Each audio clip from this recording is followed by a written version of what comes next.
Everyday Entrepreneurs. Today we're going to talk about what we think are our top 10 do's and don'ts when starting a business.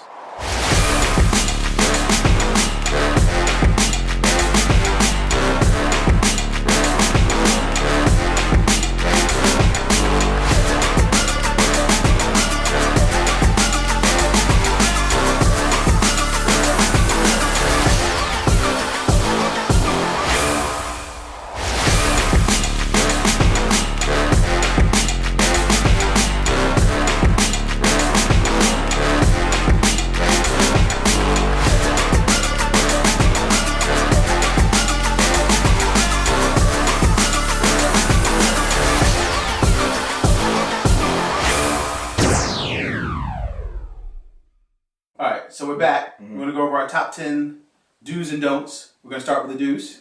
The first one on our list is do your research.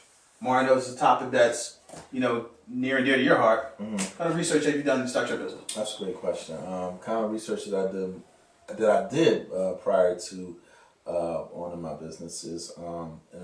My previous career was an environmental health specialist, which is a fancy name for a health inspector. So what I did is I was able to conduct inspections on different ice cream businesses or water ice businesses in the local region. So what I would do is that I would go and I would interview the actual business owner and ask them about how they got started. And these are the conversations that I was able to, and knowledge I was able to gain during my actual career. So, so in that aspect is that you always want to talk to someone who's already in business. So when you feel the business that you're in, you want to do research pertaining to market research in the target market. All our businesses are different. So our strategies are going to be different pertaining to that. But with my type of business, I know that ice cream is a delicate product that can be, consumed by infants to elders. You know what I mean? So you want to look at the demographics of who and what in your area. So I looked at Glenside as a great area since it's a family-oriented area, and it's right outside the city of Philadelphia. It's right down the street from a prominent university. Nice. Okay. So that all of those factors were major for me. And doing my research and also and that deals with location. You have a location where for me that it has to make sense. You don't want to have it off of a road that doesn't have a lot of traffic or walking traffic. That's very, very important. So these are a lot of the elements that I use. So and just to chime in. I did some of the similar things, like talking to people and trying to understand. But one of the two things that I did was, one, I did a focus group. Okay, nice. And my focus group focused around women. I met with women around their concerns with working with contractors to try to understand different things they liked and didn't like. So, for example, one of the things I got from one of my focus groups was they didn't like it when contractors came in and said, "Oh, you live here by yourself," and tried to keep it wasn't 100% professional. Right. So one of the things I took for that, I made sure my guys understood we never want to put any of our clients in that. The other thing that I did was I identified contracting firms that I felt that they were in the markets or they were the size that I wanted to be. Correct. I researched their websites, looked at their projects, and by doing that, I got an idea of how to shape and mold my company to be competitive. And the other thing I did, more market research, I talked to people who had projects recently completed by other contractors just to see what their experiences was and try to take information for that. So that kind of helped me going and shaping my business. Gotcha. Phil, what about you?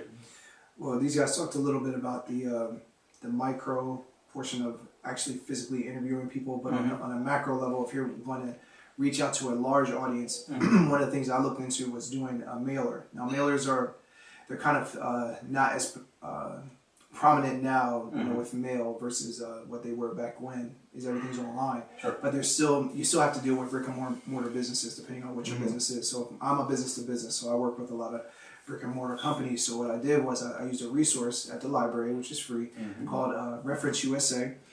With that, you can go in and put in your demographics. You can say you want to deal with businesses that are open within the last 6 months, within this certain zip code, with this certain income or a revenue level, and it will give you a detailed report, which you can use those addresses to address your labels and send out your mailer. Okay. And you can send those out, and it's a numbers game. So if you send out 1,000 mailers, you can expect to get maybe 100 people interested, and then of that 100. 50% maybe actually contact you, and then you do presentations, and a certain percentage you'll actually win. But that is definitely something that you can do when you're doing your research. You're trying to find out, is this a good area for me to go into, or is there a demand for my product? It's a lot of questions you have to ask yourself as you're doing research. Okay, no, that's good. Yeah. And I know we listed some other things too, like the Enterprise Center. I know Kyle talked about that a little bit as well. That's another resource where you can go and try to get information about your business and demographic you're going after. You guys also mentioned, just other industry websites. Even for my own business, for design groups, I always check out other designers' sites, see what they're doing, what their what their experiences have been, just to check out the competition, see who's out there, and like you said, the reference for the library as well. There's a lot of free, so to speak, reference material, smallbusiness.gov, that type of thing. You can go out and take a look at those. You can find those on our reference page on our website. Yes. Good point. Glad you mentioned that. Yeah. All right, so we'll move on to the next one. Second top do's, at least on our list, is build your team, right? So that's your legal, your accountant, mentors, etc., right? Kyle, what do you think about that topic? So for me, it was important. Every business I started, I identified the team. And the team I've used multiple times, but I identified a lawyer and an accountant. The areas that I wasn't strong in that I think are important, you want to make sure your corporation, your legal structure, I should say, is set up correctly for the type of business. So speaking with both, it's important to speak to both your accountant and your lawyer, because each of them will have a different perspective, but they'll help you find what's best for both. The other thing you mentioned, mentors. I found a lot of mentors to talk to, and I feel there's two types of mentors. There's formal and informal mentors, right? And what I mean by that is a formal mentor is someone that you have a formal mentor relationship. They know. I have a lot of informal mentors that they don't even realize that they're mentoring me, but I may just call them for advice, or I like the way they do things, and I learn from watching them.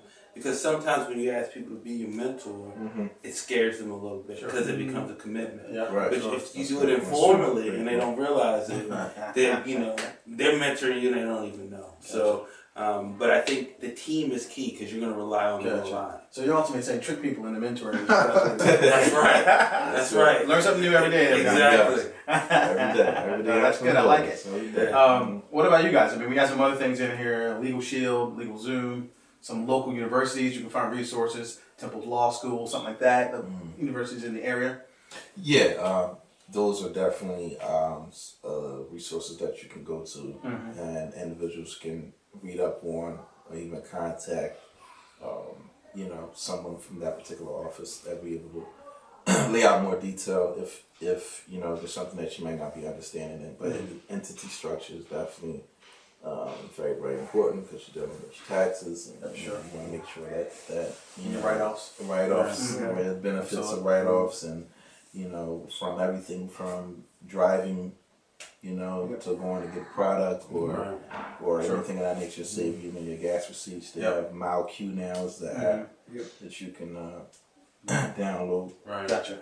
Nice. Different things of that nature. So and And like I said, we all said it did. There's, you definitely want to have attorneys, and you definitely want to have, I have a tax accountant. Gotcha.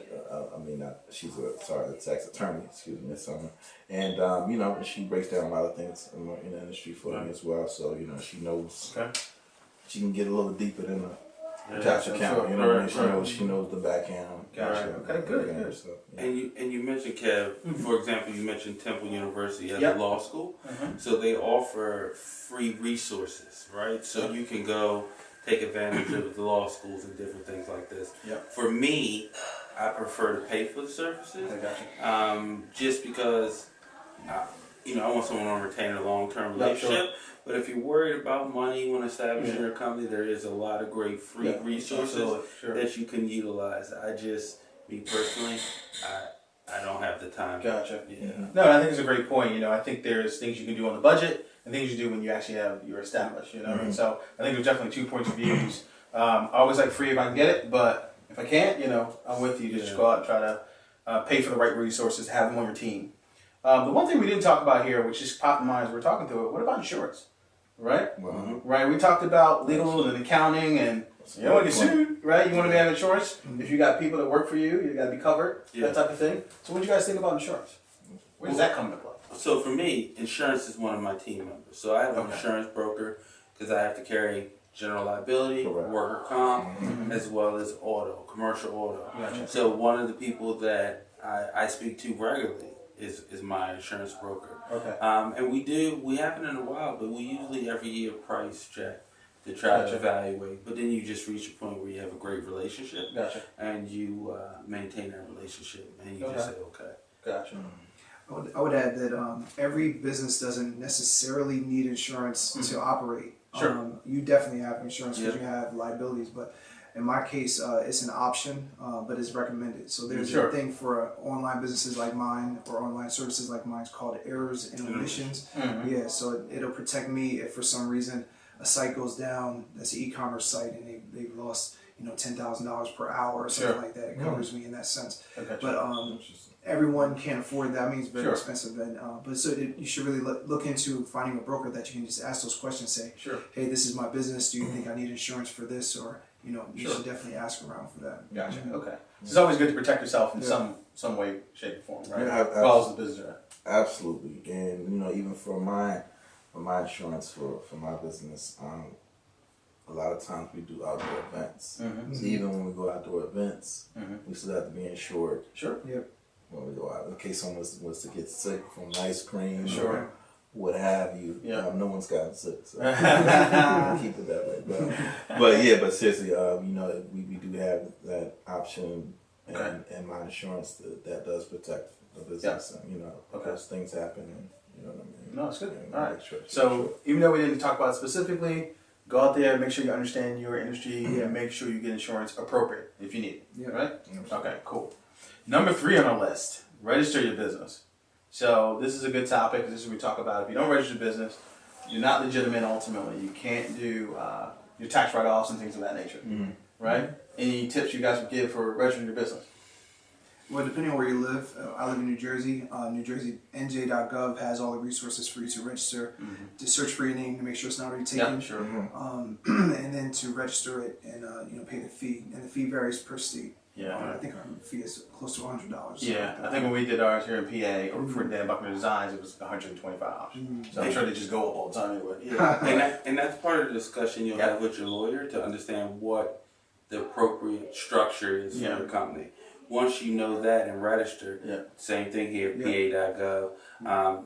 You can either do it yourself, or you can pay an accountant, or you can pay a lawyer. One thing that I recommend, there are a lot of people who offer those services and say they'll do it, but they're not really, that's not their belly, right? No, sure. So if you're going to do it, I recommend dealing with an accountant or attorney, someone with a professional license, and then we'll have errors and omissions insurance. Sure. Because if someone does it wrong, then you're kind of stuck dealing with it. Sure. No, I think it's great advice. For ours, I did right on the .gov. It was easy. It took all of a week to go through it, but to your point, Phil, it literally goes through and see if this name is already registered by somewhere else. That's really what you're paying $125 for, or $100 depending on where you are. But to Cal's point, if you don't have that, you should definitely get with a lawyer, or at least consult them. There is some ways to do it on the cheap, but depending on your business, I agree, you might not want to go it alone. Or something like maybe a design company like we're doing, it's low risk in a sense. So I did an LLC because I want to do general design services. So it was really easy to do. Go in there, fill out the form, submit it, and then in a week or two it's back. Right. And then once you have it, your structure, now you can get your EIN number too. Absolutely. For setting up a bank Yeah. account and things like that. Yeah, and absolutely. And I should have said that you needed it almost at that first. Yeah, and with your EIN number is pretty much your social security number for your business. Yeah, absolutely. Business, in case people don't know. Uncle Sam's come find you now because he knows who you are. Mhm.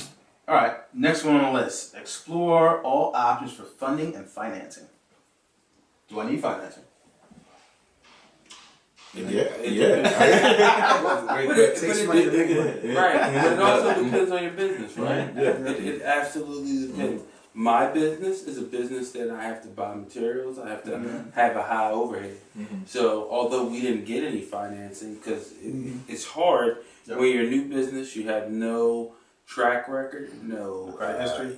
Credit history. Yep. Like for you to come up, you bring your balance sheets to show your profit losses. Yep. The banks want to be able to see those things in order to lend money. So we're 100% cash based until we get established to a point where we can get funding. So if you can get the financing, but there's other means. I've been fortunate with between friends and family who helped me fund the dream. So it's there's more than one way to get funding for your project. Which I think is a great point because it doesn't have to come from a commercial bank. It can come from other investors, friends, families, people who just believe in what you're doing. For a company like ours, where it wasn't too much capital investment, printers, paper, design software, which is really freaking expensive. That's the only other thing that ultimately we have to pay for, and then you have to put a budget together because those license fees come out every year, right? So it's not like you start one time, you get it for free, especially nowadays. I should say for free. You buy it, you only have to pay for it once. There's a maintenance fee that comes along with everything we do nowadays. So keep that in mind too when you're looking at your finances. And I think, Phil, you mentioned even in our previous video is, hey, you know what? I should have saved up a little bit of money here or there, Right. and that would have got me in a better place. Yeah, if you're going to fund your own vision, you definitely should have a nest egg. If I could do it all over again, I would have saved a certain amount first and then launched out just in case I had a light month. Yeah. Or something happened that was unforeseen or some expense that I had to pay for.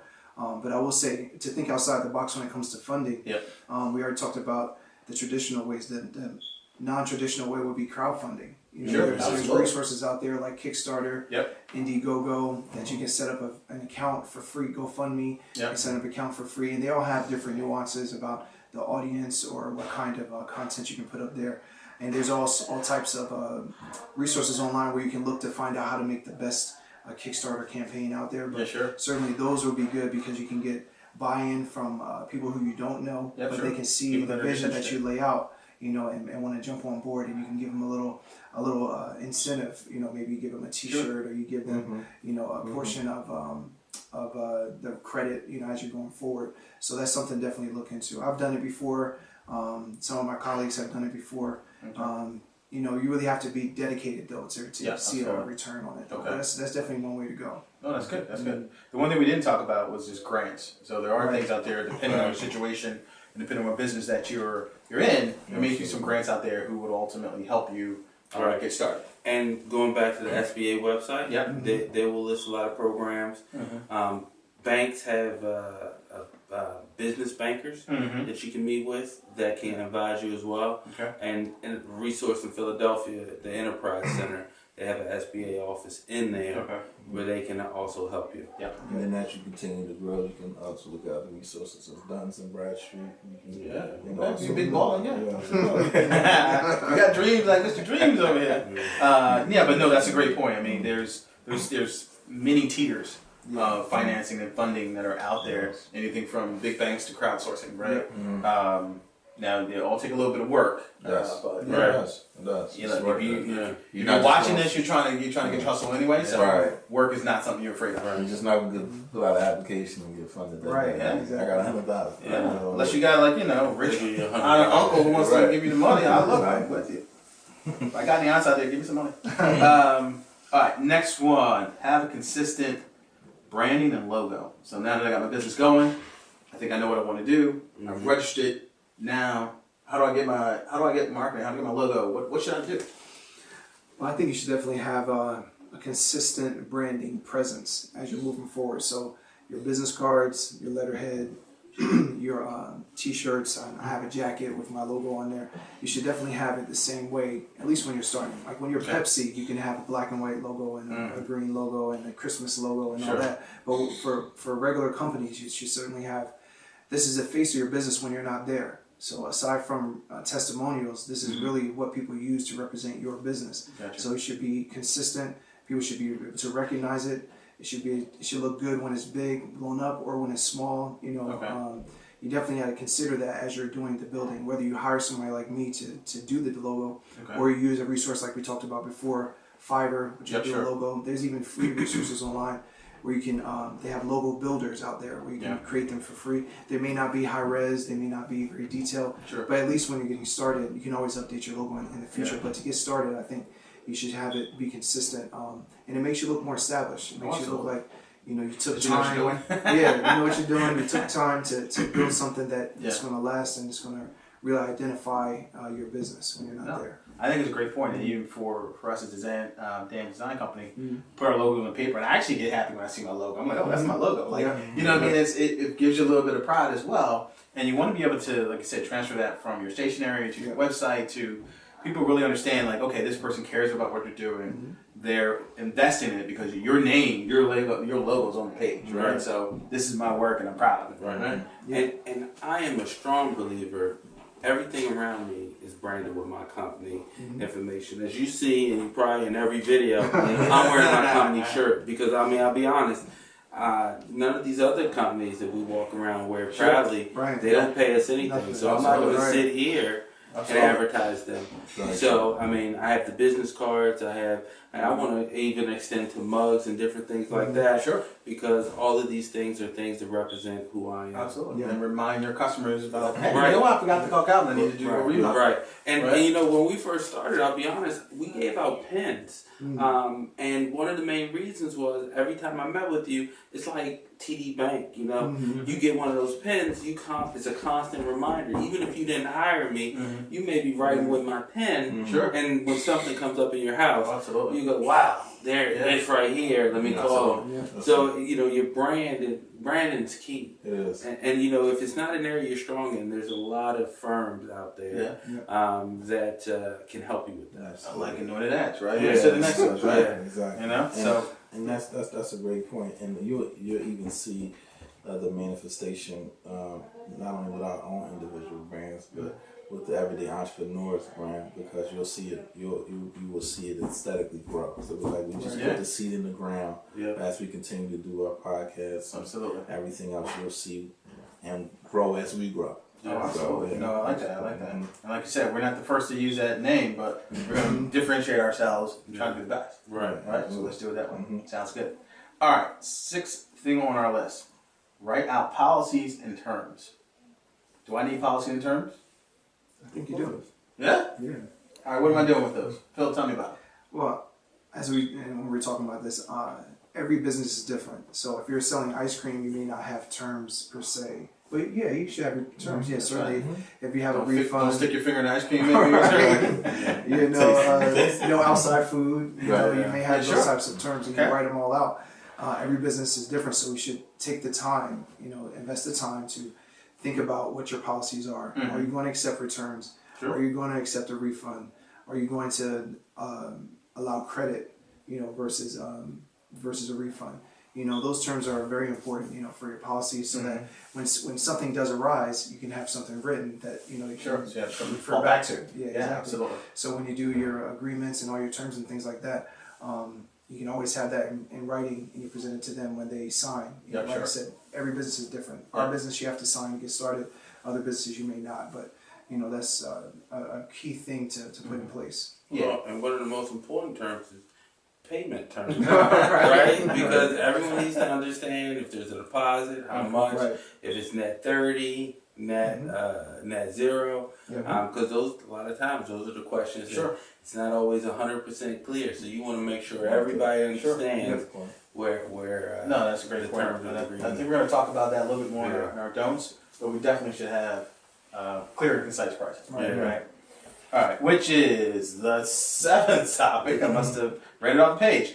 Clear and concise pricing, right? So I think it just goes hand in hand with what we just talked about and how that payment terms are going to Right. out. And I think most businesses, this is one of the hardest of the dues, because you have to understand the market. You have to understand what a price is. And no one, especially in my industry, you can bring in 4 contractors and not one of us will have the same price. Right. Yeah, sure. We might be all in the same range or close, but everyone has a different way to do it. So I think that is one of the challenges. That like, do your research, understand it. As long as you're consistent, you know, with what's going on. No, I think that's good. You know, Yeah, I think it's a good thing, and I think the other thing we talked about in one of our previous videos, I think really part of not only the pricing, but you're selling yourself, right? So even though you mentioned that, you know, 4 contractors, they may have a different number, but I really like Calvin, so I'm gonna work with Calvin's number and see what I can do. You know what I mean? So part of it is also selling ourselves as well in that number. You got any thoughts on pricing as well? I mean, from a website standpoint, or it can be subjective. I mean, with websites, you're talking about pages, functionality, and things like that. With construction, you're talking about materials. You're talking about the time. You're talking about whether you're doing molding or not. You know, it's everything is really subjective. So I would think that you want to be consistent because you don't want to give company A a price and company B a separate price. And then when they confer, they're like, "Why didn't you?" What's the unless you got a good reason. Well, that's where the clear part comes in. Sure. You know, the price might be different, but this is what we're doing for this person versus the other. And I was just saying that it's important to have it understandable so that you don't have to be teetering when someone's quizzing you about what you